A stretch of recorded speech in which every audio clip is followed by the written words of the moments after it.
أنا هدر توجه أمستردام كود أنت أنا لابن حافظتن أدي الربان صير النصر ربان أنت أنا عمل شغل جريمة هدر تنبر ممكن قلنا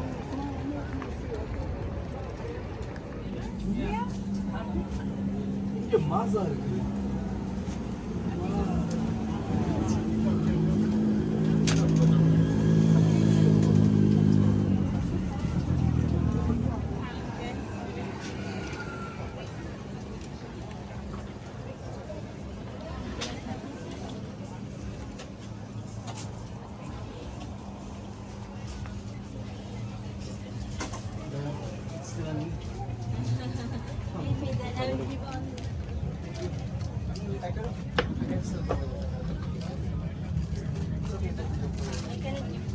Depending on how much traffic we'll encounter.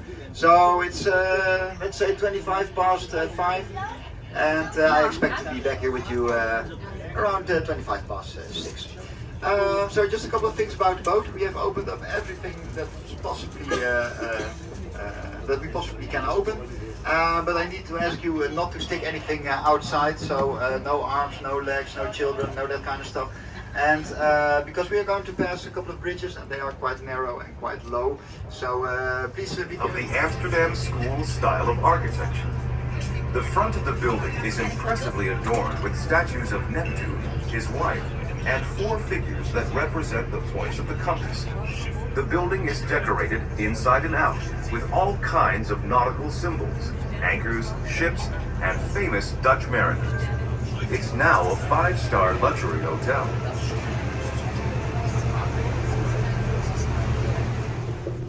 So the audio guide mentioned earlier that ships did not always return from their journey, and there was a group of businessmen here in Amsterdam, and they were actually betting on whether or not ships would return from the journey, and if so, how much cargo they would still have, because piracy was still a thing, and also how much profit any cargo still would yield. So those businessmen, they unknowingly started the first stock exchange in the world. It was founded here in Amsterdam by those betting businessmen, and basically all the stock exchanges we now know are derived from that principle, and the first one was right here in Amsterdam.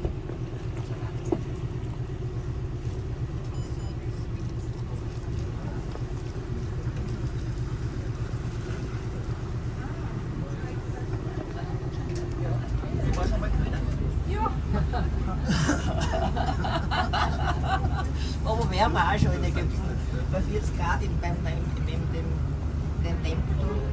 Und der Führer hat mir gesagt, Überlebende bitte folgen. We're about to pass through one of the city's old locks. The small, tippy black building was once the lockmaster's house. It's now a pub and cafe full of 17th century charm.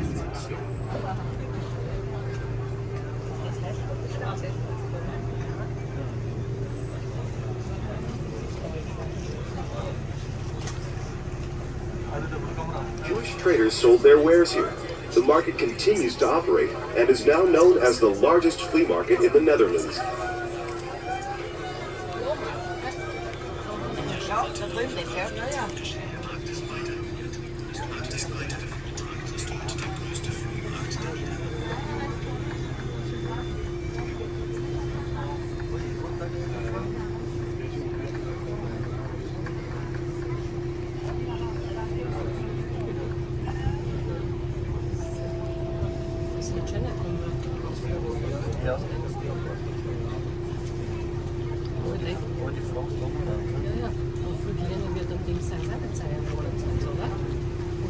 Ja, oder?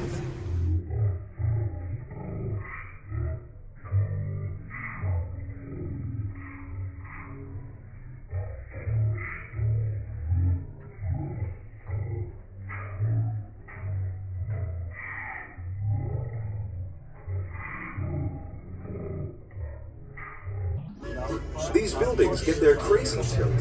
So the dancing houses are to our right, but I'd also like to point out a nice picturesque opportunity here to our left.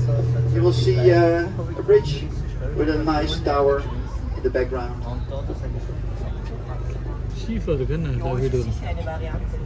Arched bridges over Reguliers Rock or Reguliers Canal. This beautiful and unique view of all 7 bridges at once can only be seen from here on waters of the Rijksmuseum. Our kind captain will be slowing down to give everyone a chance to catch a photo of this unique sight.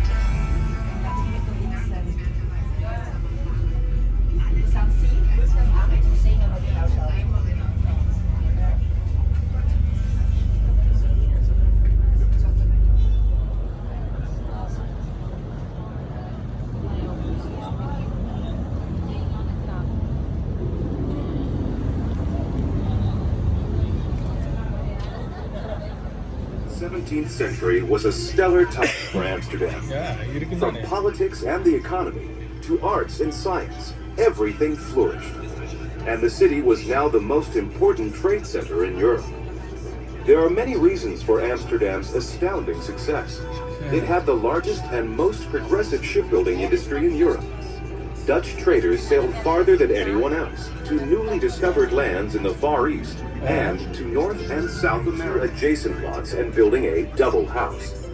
Some of these double homes even had 2 different facades. There was no restriction on depth, and with 20 to 40 rooms, a large private garden, and a coach house behind that, mansions often stretched all the way over to the next street.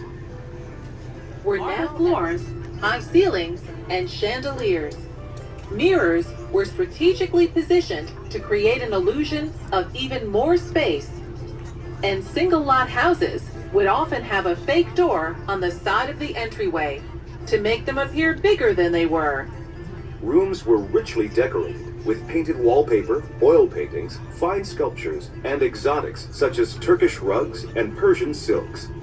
In the second half of the 17th century, Parisian furniture, Louis XVI style, was very much in vogue. As a gentleman, you might join your host in a deep-colored smoking room. A lady, your hostess would receive you in a light blue salon or tea room. Here, you'd sip imported tea from China while looking out over a beautifully manicured garden. No one ever sat in the gardens. It had ruined their fashionable white skin. Musical concerts and grand parties were common, and each house had many rooms dedicated to entertaining. For a first-hand glimpse of life inside an opulent canal house, there are 2 wonderful museums in the area, the Hilding in Lopenhaus and the Willet Holthausen. Show how rich they were and that they did not have to work outside. Ja, schon die Klasse sieht da nicht immer so gelegt und sie tut immer so chillen, den ganzen Tag und knockert, wenn es geht. You may have noticed low iron railings along some of the canals. Wondering who put them there and what they're for? The who is insurance companies, and the why is to keep cars from rolling into the water. Before they were installed, the fire brigade regularly hauled waterlogged vehicles out of the canals. Now, if we could only do something about the bicycles, 200,000 bikes are pulled out of the canals each year with the help of a specially designed crane.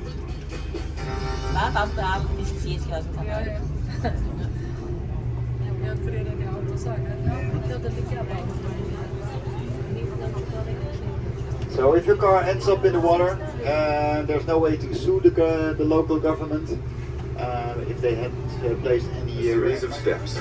The neck gable, with its straight up and down sides and scrollwork decorations, came a bit later, followed by the bell gable, which has a more rounded, bell-like shape.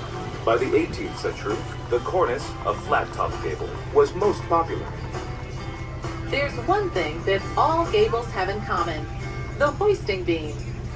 Staircases were so narrow and steep that furniture and goods were lifted. There's a palm up there. Last door, the palm is up there. And there's room for everything. Ja, kijken naar de Indien.